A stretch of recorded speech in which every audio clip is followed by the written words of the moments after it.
Si tu veux créer ton business ou si tu as déjà pensé à créer ton propre business en te disant j'aimerais bien être mon propre patron, cette vidéo c'est pour toi. En réalité, tout le monde peut-il être entrepreneur? Pour ma part, je pense que j'ai toujours eu la fibre entrepreneuriale. C'est-à-dire que dans ma vie, j'ai vendu des cosmétiques, j'ai vendu du parfum, j'ai vendu des compléments alimentaires, j'ai vendu des produits de beauté, j'ai vendu des box.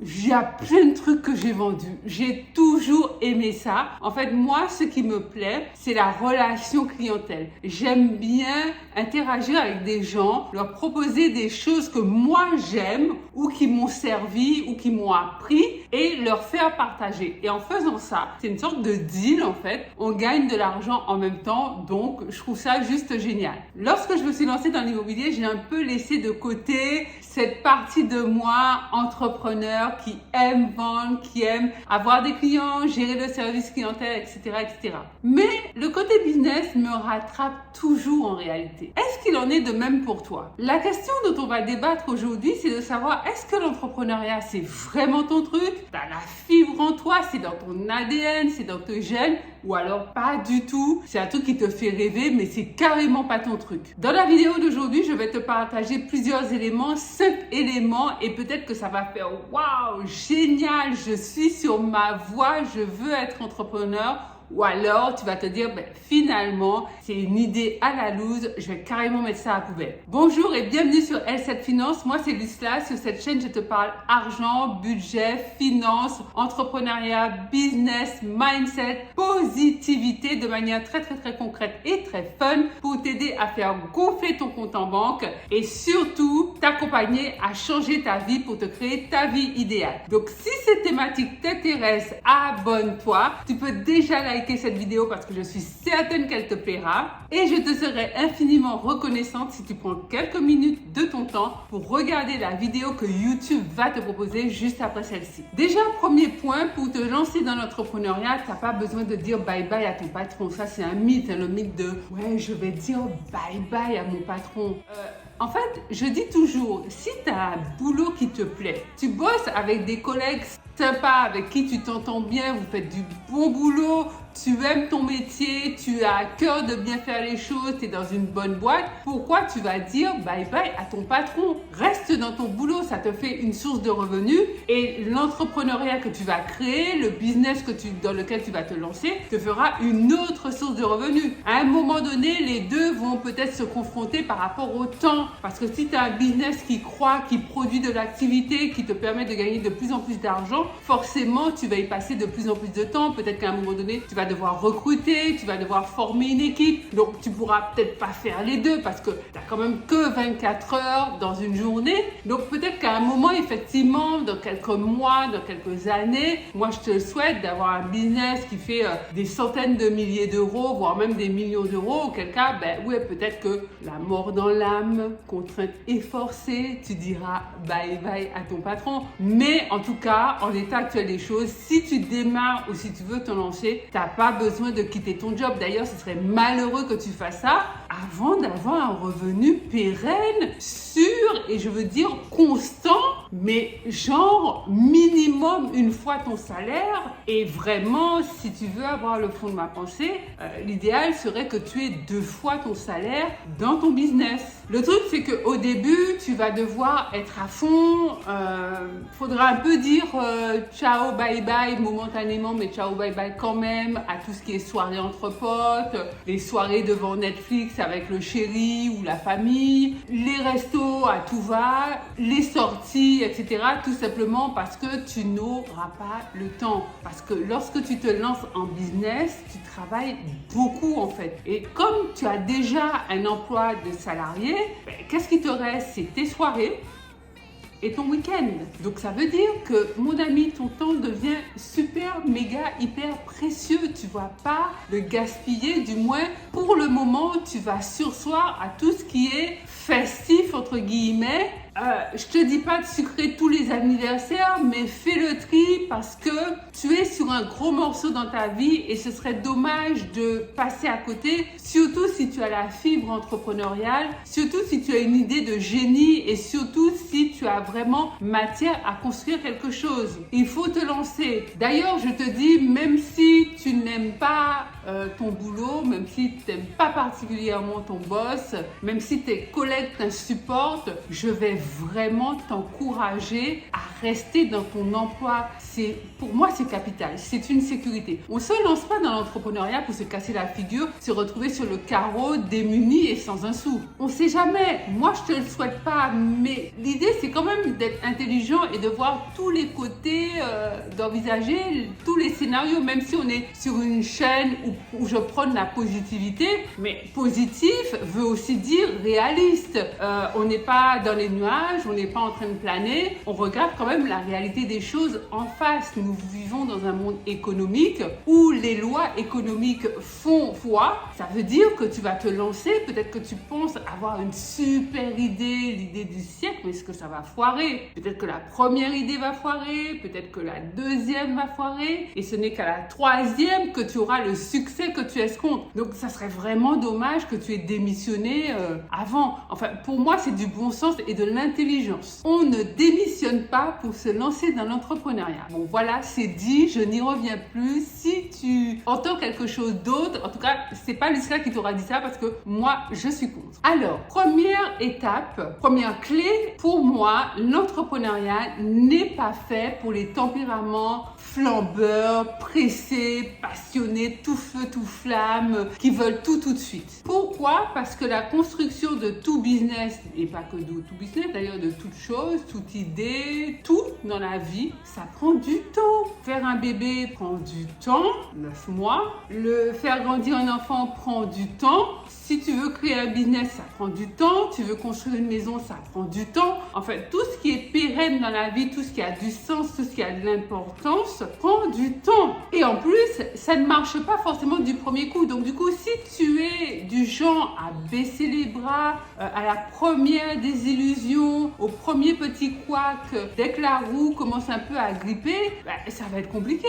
Il faut savoir qu'il te faudra quand même un certain délai pour passer tous les processus. Donc l'idée, ton business model, je parle même pas du business plan, pour moi c'est un peu inutile, mais bon, les banques généralement, les organismes financiers, tout ça demandent un business plan. Donc on va dire l'idée, le business plan, le business model, ça c'est capital, tes fournisseurs si tu en as, la recherche de tes clients, pub, marketing, etc., etc. Tu vois, tout ça c'est des étapes que je grossis, mais qui prennent du temps. Maintenant, il y a des gens qui veulent s'enrichir en 2 heures, être connus demain, avoir un business rentable sous 48 heures. Enfin, bon, ça de toute façon, c'est du rêve. Si ce n'est pas ton cas, welcome. Deuxième étape ou deuxième conseil que je peux te donner, c'est qu'il faut, quand on veut être entrepreneur, il faut aimer travailler. Il faut aimer bosser. Ouais, c'est hustling en permanence. En fait, tu bosses beaucoup. Tous les entrepreneurs à plein temps que je connais, des entrepreneurs à succès, bossent mais comme de ouf. Ils sont tout le temps en train de bosser. C'est-à-dire que leur soirée y passe, les week-ends, n'en parlons pas. C'est-à-dire que quand tu es entrepreneur, pour moi, il faut que ton conjoint, ta famille soit associée au projet. Parce que, je te disais tout à l'heure, il y a des sorties que tu feras pas parce que tu vas privilégier ton business. Moi, c'est vrai que j'ai toujours préféré travailler chez moi parce que comme ça au moins j'étais pas éloignée de ma famille. Maintenant tout le monde n'a pas un business qui est scalable at home, à domicile. Il y a des gens qui créent un business, voilà, ils ont des locaux ailleurs, pas loin de chez eux, mais en tout cas pas chez eux. Donc pour moi, c'est un projet familial qui, 1, demande du temps et 2, demande du travail. Il faut aimer travailler. En fait, être entrepreneur, c'est pas fait pour les feignants. Bon, je vais peut-être te faire l'impasse sur le fait de travailler, te donne un sentiment d'accomplissement, de plénitude, de créativité, etc., etc. C'est vrai, mais je sais que ça parle pas à tout le monde. Alors c'est pour ça que je préfère résumer et synthétiser en disant, pour être un entrepreneur accompli, il faut aimer bosser parce qu'il y a du taf.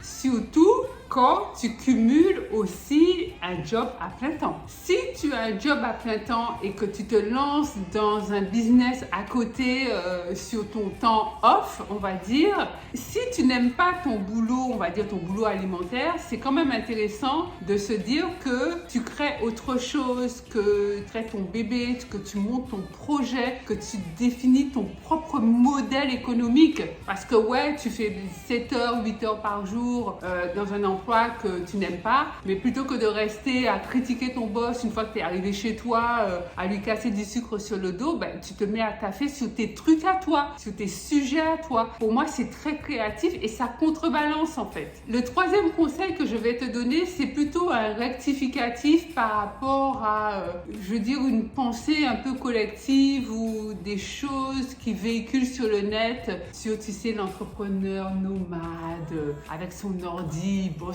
d'où il veut, au bord de la piscine, à Dubaï, sur une plage à Punta Cana ou au Mexique. Enfin bon, je veux dire, oui, c'est possible. Le digital nomade, c'est vrai, c'est possible. On est quand même à l'ère du numérique, du digital, de l'intelligence artificielle. Toutes ces choses-là sont vraiment notre actualité. Maintenant, t'es pas obligé d'être entrepreneur pour faire ça. T'es pas obligé d'être entrepreneur pour faire ça.